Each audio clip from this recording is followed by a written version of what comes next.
tikrųjų smagu.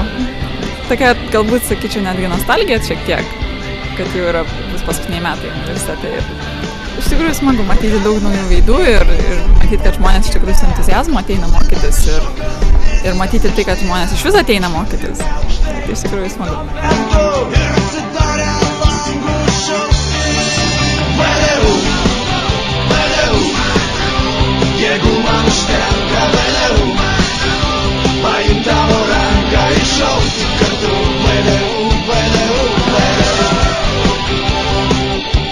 Aš linkiu VDU studentam to, ko palinkėčiau pats savo, jeigu būčiau studentas.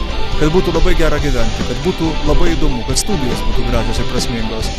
Kad kiekvieną rytą norėtųsi keltis ir eiti į universitetą. Kad niekada nepimtų beprasmybės jausmas arba liūdesys. Na ir kad studijos būtų tiek pat gražios, kiek būna graži draugystė, arba, aš nežinau, mėginimas save gyveninti, save realizuoti.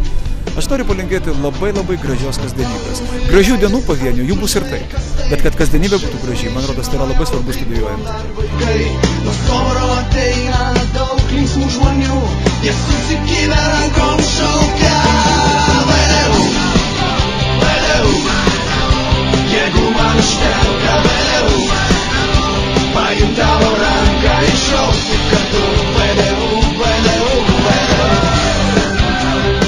Sveikinu visą studentiją, ypač Kauno miestą, nes mes esame studentiškiausias miestas Lietuvoje. Tai aš linkiu to, kad būtų tą patį sistemą. Jeigu tau nepatinka eiti į paskaitą, kur yra dėstytojas skaitantis iš užrašų, tai tu ją ir neik. Tu ignoruok sistemą.